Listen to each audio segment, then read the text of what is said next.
How you doing, folks? Well, the car behind me here is a Mercedes C350e plug-in hybrid. It's undoubtedly a good-looking car. It's powerful, it's economical, it's quiet, it's refined, and it's actually a very nice car to drive. But is it a good car? No, it is not a good car. When you're dealing with cars at this particular price bracket, above all else, a car should be reliable. You know, especially when it's supposed to be something that can be driven every day and is intended to be used as a day-to-day car.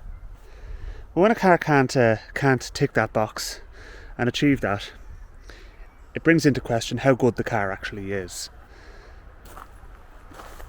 You know, I could forgive it if it was getting on in years, but this is a 2017 model.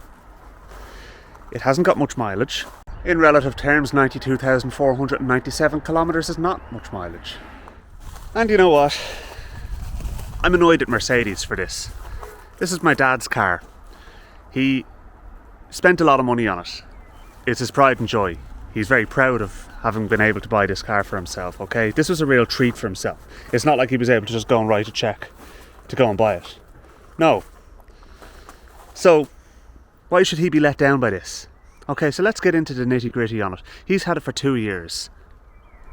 In the space of time he's owned it, the 2 years, the pump for the suspension has failed.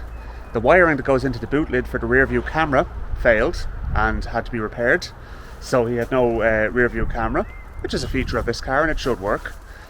And more recently, the car has failed the first test it's had to do, the first roadworthiness test it's had to do since this was new.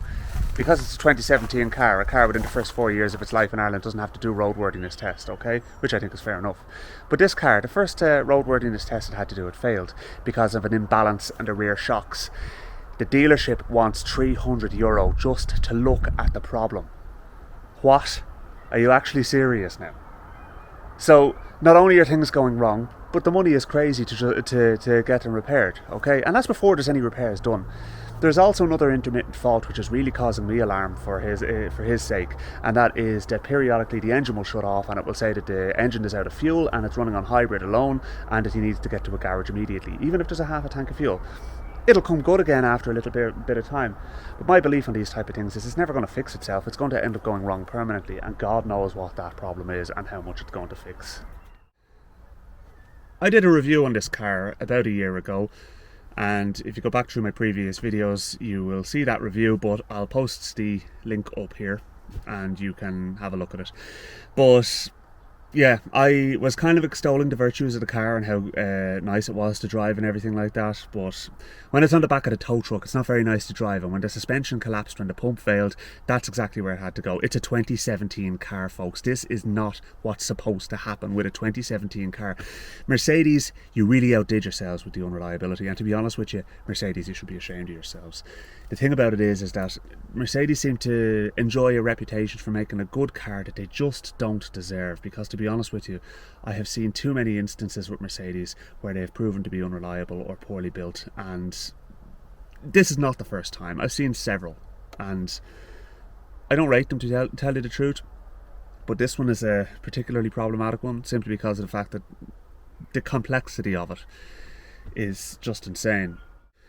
So I brought my dad car shopping today, and the intention is that we're going to trade this car in at a dealership and get shut of it, because to be honest with you, I don't trust it, and I fully expect this car is going to give him unmerciful trouble in the not too distant future, because this is just the tip of the iceberg. He's had it, it's not even 2 years he's had it actually, and it's going to cost a fortune to get the shock absorbers in the back replaced so he can get the roadworthiness test passed, the NCT for anybody who's Irish. The thing about it is that what does he replace it with? Well, I personally don't think modern diesels are the way forward. I don't like modern diesels at all. I think there's too much emissions control crap going on with them. I think hybrid is a great way to go. Electric is okay, depending on the type of driving you're doing, and they're certainly coming on in strides. I am trying to steer him the way of the Toyota hybrid, and my Toyota Auris has proven to be a very good car so far. I've done nearly 50,000 miles in it and it hasn't given me so much as a minute's trouble. So I'm kind of saying maybe a Toyota hybrid is the way to go. He might go along the lines of the RAV4 or Camry or something along those lines to replace this. But would I buy one of these? Absolutely not. So that's my opinion, folks. Take it or leave it. I just wanted to share what my experience and my dad's experience has been of this car. So thanks very much for watching. Please don't forget to like and subscribe, and undoubtedly, if and hopefully when he does replace this car, I will be sure to do a review on his new car. So I will chat to you soon.